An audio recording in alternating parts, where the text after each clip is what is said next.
Hi hello അസ്സലാമു അലൈക്കും welcome back to my channel. അപ്പോൾ നമ്മൾ വെള്ളയപ്പം മാവിലേക്ക് ഒരു സബോള ഇട്ട് കൊടുത്ത് ഒരു അടിപൊളി റിസൾട്ടായിട്ടാണ് ഞാനിന്ന് വന്നിട്ടുള്ളത് കേട്ടോ. അപ്പോൾ അതിന് നമുക്ക് ആദ്യം തന്നെ നമുക്ക് മാവ് അരച്ചെടുക്കാം. അപ്പോൾ ഞാനൊരു 2 ഗ്ലാസ് അരി പച്ചരിയാണ് എടുത്തിട്ടുള്ളത്. ആ പച്ചരി നല്ലപോലെ കഴുകി ഒരു 3-4 മണിക്കൂർ കുതിർത്ത് വെച്ചിട്ടുള്ളതാണ് കേട്ടോ. അതിന് ശേഷം വെള്ളമൊക്കെ ഊറ്റി മാറ്റി വെച്ചിട്ടുണ്ട്. ഇനി ഒരു മിക്സിയുടെ ജാറെടുത്ത് അതിലേക്ക് ഒരു അര ഭാഗം അരിയൊന്ന് നമുക്ക് അതിലേക്ക് ചേർത്ത് കൊടുക്കാം കേട്ടോ. അപ്പോൾ ഇതിന് അര ഭാഗം അരി ചേർത്ത് കൊടുത്തിട്ടുണ്ട്. പിന്നെ ഒരു 1/4 മുറി നാളികേരം ചിരകിയതും ചേർത്ത് കൊടുത്തിട്ടുണ്ട് കേട്ടോ. പിന്നെ ഒരു കൈപ്പത്തി ചോറാണ് ചേർത്ത് കൊടുക്കുന്നത്. ഏത് ചോറായാലും കുഴപ്പമില്ല. പിന്നെ നമുക്കത് അരച്ചെടുക്കാനുള്ള വെള്ളം മാത്രം ഒഴിച്ചു കൊടുക്കാം. ഇത് നല്ല ഫൈനായിട്ട് അരച്ചെടുക്കാം. ഇത് അരയ്ക്കുന്ന സമയത്ത് ഞാനിതിലേക്ക് ഈസ്റ്റോ സോഡാപ്പൊടിയോ ഒന്നും ചേർക്കണില്ല കേട്ടോ. ഇനി ബാക്കിയുള്ള മാവ് കൂടി നമുക്ക് അരച്ചു കൊടുക്കാം. അപ്പോൾ ബാക്കിയുള്ള മാവ് അരയ്ക്കുമ്പോൾ ഞാൻ നാളികേരോ ചോറോ ഒന്നും ചേർത്ത് കൊടുത്തിട്ടില്ല കേട്ടോ. വെറുതെ മാവ് മാത്രം അരച്ചെടുത്തതാണ്. അപ്പോൾ ഈ മാവ് അരച്ചെടുക്കുമ്പോൾ അധികം വെള്ളമാവാതെ സൂക്ഷിക്കുക. പിന്നെ കുറച്ച് ഉപ്പും കൂടി ചേർത്ത് കൊടുത്തിട്ടുണ്ട്. നിങ്ങൾക്ക് ഉപ്പ് ആവശ്യമുണ്ടെങ്കിൽ ആ സമയത്ത് ചേർത്ത് കൊടുത്താൽ മതി, ഉണ്ടാക്കുന്ന സമയത്ത്. പക്ഷെ ഞാനിപ്പോൾ ചേർത്ത് കൊടുത്തിട്ടുണ്ട്.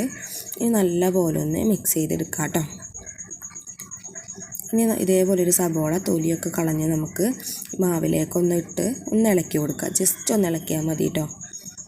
ഇനി നമുക്ക് ഇതൊന്ന് അടച്ച് വയ്ക്കാം.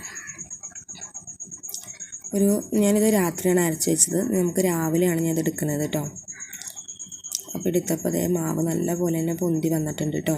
ഇത് നമുക്ക് എന്താ പറയുക, ഞാനിതൊരു പരന്ന പാത്രത്തിലായ കാരണം കേട്ടോ നിങ്ങൾക്ക് ഇങ്ങനെ തോന്നുന്നത്. ഇപ്പോൾ ഒരു കുഴിയുള്ള പാത്രത്തിലൊക്കെയാണ് നിങ്ങൾക്ക് നല്ല പോലെ തന്നെ മനസ്സിലാവും കേട്ടോ.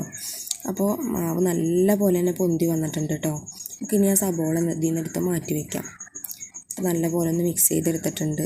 അതിൻ്റെ ശേഷം നമുക്ക് വെള്ളയപ്പ ചട്ടി ഒന്ന് ചൂടായതിന് ശേഷം നമുക്ക് സാധാരണ നമ്മൾ ഉണ്ടാക്കണ പോലെ തന്നെ നമുക്ക് ഇതൊന്ന് ചുറ്റിച്ച് കൊടുക്കാം കേട്ടോ. അപ്പോൾ ആദ്യം നേരത്തെ ഉപ്പ് ചേർക്കാത്തവർക്ക് ഈ സമയത്ത് നമുക്ക് ഉപ്പ് ചേർത്തിട്ടുണ്ടാക്കാം. ഞാൻ നേരത്തെ ഉപ്പ് ചേർത്ത കാരണം കൊണ്ട് ഉപ്പ് ചേർക്കണില്ല കേട്ടോ. അപ്പോൾ നിങ്ങൾക്കിത് കണ്ടാൽ തന്നെ അറിയാം നല്ല രീതിയിൽ തന്നെ വെള്ളയപ്പം എനിക്ക് കിട്ടിയിട്ടുണ്ട് കേട്ടോ. നമ്മൾ സാധാരണ ഈസ്റ്റും പിന്നെ സോഡാപ്പൊടിയൊക്കെ ചേർത്ത് വെള്ളയപ്പം ഉണ്ടാക്കുമ്പോൾ എങ്ങനെയാണ് കിട്ടാറ് അതേ രീതിയിൽ തന്നെ കിട്ടിയിട്ടുണ്ട്. അപ്പോൾ ഇനി നമുക്ക് ഈസ്റ്റോ സോഡാപ്പൊടിയൊന്നും ചേർക്കാണ്ട് തന്നെ ഇപ്പോൾ ഞാൻ ഈ ചെയ്ത രീതിയിൽ തന്നെ വെള്ളയപ്പം റെഡിയാക്കി എടുക്കാവുന്നേ ഉള്ളൂ കേട്ടോ. അപ്പോൾ എല്ലാവരും ഒന്ന് ട്രൈ ചെയ്ത് നോക്കണം കേട്ടോ. അപ്പോൾ ഞാൻ ബാക്കിയുള്ള വെള്ളയപ്പം ആ രീതിയിൽ തന്നെ തയ്യാറാക്കി എടുക്കുകയാണ് കേട്ടോ.